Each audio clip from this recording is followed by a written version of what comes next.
Baik teman-teman, kali ini saya lagi di lokasi proyek ya, dan kebetulan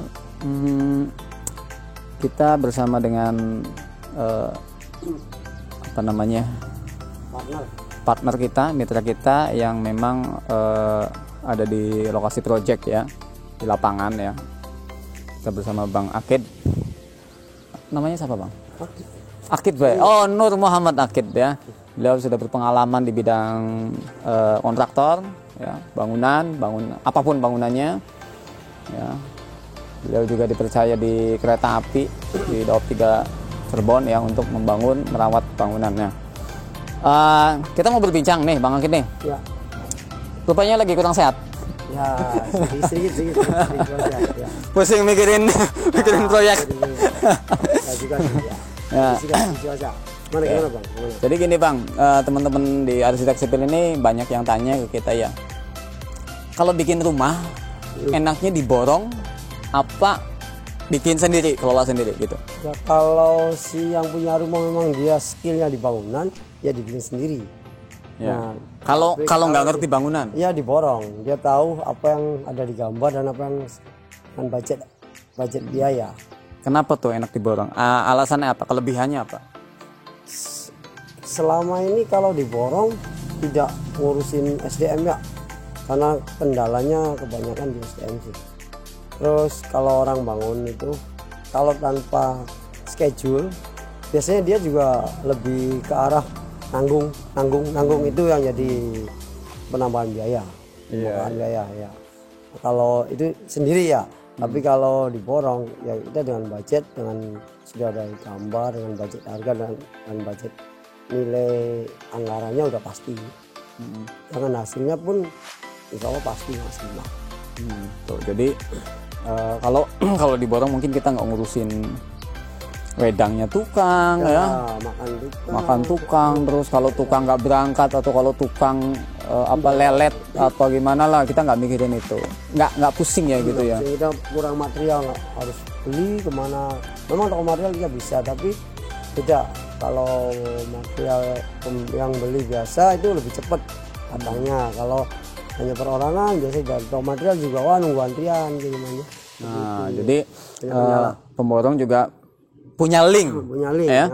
Jadi Mas Akid itu punya link, misalnya link bajaringan di mana yang murah gitu ya. Yang ini di mana. Jadi yang bisa cepat. Yang mana lebih cepat. Dari segi kualitas juga mungkin bisa tahu ya, mana yang bagus. Gitu. Jadi kalau memang punya budget dan Anda sibuk ya, orang yang sibuk ya. Pokoknya nggak pengen tahu menau, itu lebih baik diborong gitu ya Bang ya. Lebih baik diborong. Jadi jangan takut. Emang image selama ini orang kalau mau borong kelihatan asalan. Nanti kalau diborong itu aslinya asalan. Ya jangan seperti itu. Dia kontrol per 2 hari atau 3 hari. Jadi dari segi material kan di situ ada tertuang dalam perjanjian material apa yang dipakai. Jadi asal gini mungkin Bang ya. Asal misalnya ketika perjanjian pemborong, ketika kita MOU dengan pemborong, dimunculkan harganya dari segi harga, material, mereknya, sampai volumenya itu harus transparan semua ya, gitu ya. Nanti juga kualitas barang yang dibeli juga tidak asalan. Sesuai dengan speknya. Asal tetap ya, kalau controlling itu tetap dikontrol. Kalau dia tidak sanggup untuk kontrol sendiri, dia harus jasa konsultan ya. Minimal dari yang konsultan sipilnya lah. Jadi ada orang yang dia percaya untuk ngontrol ke lokasi. Tapi ya itu sih biasanya dia juga kalau harus ada budget lebih. Ya. Iya kan, harus ada anggaran lebih kan, anggaran di luar itu. Untuk kalau dia jadi intinya gini, orang mau bangun itu ada saling rasa percaya. Satu itu ya, yang kalau hanya untuk asal borong ya juga tanpa ada rasa kepercayaan ya susah juga ya. Jadi terutama rasa percaya ke orang itu dan sudah tahu bahwa pekerjaannya orang itu memang ya bisa gitu aja ya. Jadi mungkin perlu dilihat dulu kalau Anda pengen memborongkan ke pemborong, perlu dilihat dulu historis. Pemborong itu gimana? Ya, dia pernah bangun apa aja? Ya, atau minimal lah, dalam arti minimal dia pernah ngerjain bangunan untuk sekian waktu lama itu. Dan minimal gini, ya kita juga kadang pemborong juga image-nya banyak ada permasalahan pihak ketiga, misalnya dalam material apa, dan itu kan tertuang dalam perjanjian. Dengan saya tahunya ada termin dan pekerjaan itu ada termin. Ya. Misalkan pekerjaan 50 DP 30%, misalnya 35%, pekerjaan 50%. Nah, terus pekerjaan ada DP lagi, ada pekerjaan 70%, DP udah masuk 60%. Kan beda, tapi balan. Itu aja. Iya. Jadi nah, tips apa aja sih ya Bang Akid, misalnya saya pengen borong ini ke orang. Yang perlu konsumen tahu bahwa apa aja sih kriteria pemborong yang baik, yang memang, terus tipsnya apa aja nih? Dari spesifikasi material aja dulu, itu intinya utamanya material. Jadi MOU yang tertuang di dalam Contoh, perjanjian. kalau contoh kita pakai besi slope atau besi untuk pondasi ya, slope ya. Misalnya slope tertuang 12 mili ya, kita lihat 12 mili. Kalau itu dalam sebelum terkubur, sebelum dicor itu kan harus lihat besinya 10 apa besi 12 mili kan gitu. Nah, itu kan nggak tahu, kita kan nggak tahu. Ada tulisan kalau besi ada pasti. Nggak, maksud saya gini, kira-kira saya tuh percaya penuh ke pemborong itu, yang pemborong yang seperti apa kriterianya gitu. Ya tetap ya harus ada link orang yang kenal. Orang yang kenal, jadi jangan orang yang nggak kenal gitu ya, bahaya gitu ya. Kalau orang yang nggak kenal, minimal orang kenal terus dia iya ada tahu tanggung jawabnya gitu. Kalau memang benar-benar nggak kenal, tetap harus pakai konsultan. Kalau tidak kenal, Harus pakai konsultan. harus menggunakan jasa konsultan Jasa konsultan itu yang supaya ada ada sinkronisasi lah. Ya. koordinasi pengawasan gitu ya. Iya. Nah kalau dia memang kalau memang dia ada waktu ya dia tungguin. Yang penting di spesifikasi material, sudah itu aja. Lainnya sih enggak. Itu yang selama ini misalkan contoh besi untuk kolom, untuk struktur tiang, ya, struktur kolom. Kalau kita pakainya di luar speknya ada 10 mili jadi 6, itu kan pasti ada perubahan nanti di temboknya retak. Itu ya. Nah misalkan terus sebelum ini juga kan unwishing dulu kondisi tanah gimana. Kalau kondisi tanahnya memang seperti masih labil ya harus ada seperti apa biar nggak labil. Jadi sebelum MOU kita lakukan unwishing. Unwishing itu apa bahasa kitanya apa? Unwishing itu bahasa Kita survei bareng. survei lah ya, survei lokasi ya, dihitung bersama gitu kan. Duduk sama. Nah selain itu pemborong yang terus yang percaya itu yang seperti apa lagi? Ya kadang-kadang dilihat dari gini ya. Kalau seperti itu gimana ya? Karena posisi saya di posisi pemborong ya. Iya, jadi gimana ya? Jadi mungkin gini lebih kepada histori ya. Histori dan intinya ada yang kenal aja. Itu aja. Jadi ada yang kenal ya. Ada yang kenal aja. Minimal misalkan dari teman dari arsiteknya terus dia datang ya. Itu misalnya minimalnya seperti itu bisa. Ya. Artinya kalau ada yang kenal jadi ada yang mempertanggungjawabkan. Ada yang gitu. bertanggung Dan mungkin orang yang kenal itu juga sudah tahu pemborong itu jam kerjanya, kredibilitasnya, jam terbangnya ya sampai kerapihannya. Begitu. Nah, terakhir Bang. Kesulitan apa aja sih kalau orang bangun? Mas Akid sebagai pemborong kesulitannya apa aja nih? Kita selama ini di SDM ya. SDM itu kadang-kadang gini. Mereka sudah tahu bukan masalah gaji ya. Ini kan jam kerja terus dengan cuaca gitu. Jadi selama ini kesulitan kalau dari material kita sih tidak ada untuk di kota-kota besar ya, seperti kota berkembang lah. Dan kita di sini kota berkembang lah, kota walaupun kecil, kota Cirebon juga untuk material kita cukup komplit lah.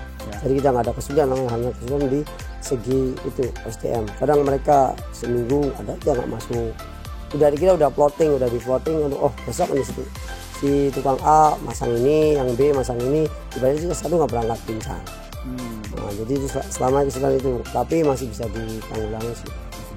Diatasi ya gitu ya. Cuman memang kesulitan yang paling fatal itu kadang di material. Tapi kalau materialnya memang kalau kita pas kondisi di kota-kota kecil yang memang materialnya memang nggak ada gitu ya. gitu ya. Tapi kalau yang kota-kota besar sudah berkembang, besar insya Allah lah gampang untuk cari material.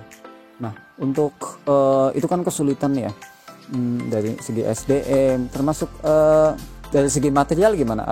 Maksud saya mahal atau tidak. Nah itu gimana tuh caranya, misalnya ini saya kemahalan nggak ya beli ini gitu, gimana tuh? Kalau itu sih kan udah ada, pertama kan kita bikin spesifikasi harga, kan spesifikasi barang dulu nih, sebelum muncul harga kan ada barang dulu.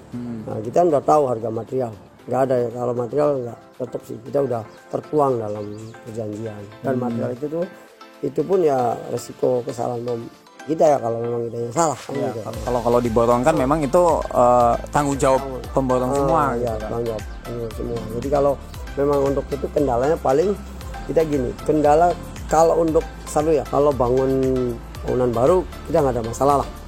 Yang banyak masalah itu, yang sering bermasalah itu renovasi. Itu renovasi biasanya permasalahan dengan lingkungan. Lingkungan ya. Ya, Jadi lingkungan. jadi kalau teman-teman kalau misalnya mau renovasi, ada beberapa tips ya dari Bang Akid ya. Untuk Apa aja tuh? silaturahmi dengan lingkungan, pendekatan dengan aparat setempat, pendekatan dengan warga setempat, karena kita pasti ada alat berat yang datang. Minimal kan ya ada, kalau renovasinya tinggi besar pasti ada alat berat. Untuk mendatangkan alat berat kita perlu koordinasi. Kita perlu koordinasi dengan tetangga sebelah, kanan kiri depan belakang. Minimal dengan RT RW ya gitu ya. Kalau renovasi kecil-kecil kita tetap koordinasi dengan warga, karena bisa jadi penolakan warga sekitar itu bisa jadi menghambat pekerjaan. Contohnya misalkan kita ada gaduh ada bongkaran badan rumah apa deh, tapi kita belum koordinasi dengan itu sing suaranya gebu gitu kan. Nah, itu mengganggu. Jadi saat mereka bisa komplain ke kita jadi ada kesengat. Jadi intinya sih ya, pertama kita dengan kanan kiri dulu untuk renovasi ya. Untuk bangunan baru juga seperti itu, kita dengan aparat setempat, Pak RT, Pak RW, dengan orang tokoh masyarakat setempat. Untuk kenapa? Kita pasti bangun itu pasti ada kendaraan yang masuk, minimal kendaraan bawa material yang Mobilisasi ya. Jadi kadang mobilisasi itu bisa mengganggu aktivitas warga iya. gitu ya. Jadi itu begitu ya. koordinasi. Nah, oke, Bang Akid. Bang Akid, kalau misalnya nih ada teman-teman yang pengen bangun nih, ya, nanti kita juga cantumkan ya nomornya Bang Akid di bawah ya. Nah, kira-kira lingkup kerjanya Bang Akid, apakah bisa luar kota, apakah gimana tuh? Kita untuk saat ini sih masih bisa luar kota, tapi minimal kita arah Jawa Tengah ya. Kalau lokasi kota-kota besar, linknya saya tutup dulu. Bukan apa-apa, mungkin saya juga waktu saya juga ada banyak inilah, ada alasan tertentu yang nggak bisa saya buka ya. Tapi kalau untuk wilayah Jawa Tengah, Jogja, Semarang, Surabaya, saya masih. Jadi Bandung, Jakarta nggak tutup? Bandung dan Jakarta untuk saat ini saya pending dulu. Ya, COVID ya gitu ya, apa gimana tuh? Ya karena ini Salah satunya COVID dulu ya. COVID untuk saat ini kita juga harus di sana masuk tes swab, bukan harus tes swab semua. Nah itu kan untuk 14 hari, dalam 14 hari itu beda. Iya, 14 hari selesai nambah lagi gitu kan. Nambah lagi lah itu. Ya, jadi mungkin nah teman-teman kalau pengen bangun rumah atau misalnya sibuk ya, bisa menghubungi Bang Akid. Mungkin bisa di lingkup Cirebon atau ke Jawa Tengah ya. Jawa Tengah. Kalau luar kota enggak ya? Ya luar kota Jawa Tengah dulu, luar kota itu. Bukan, sorry, luar pulau. Kudus tadi belum. Kudus tadi belum.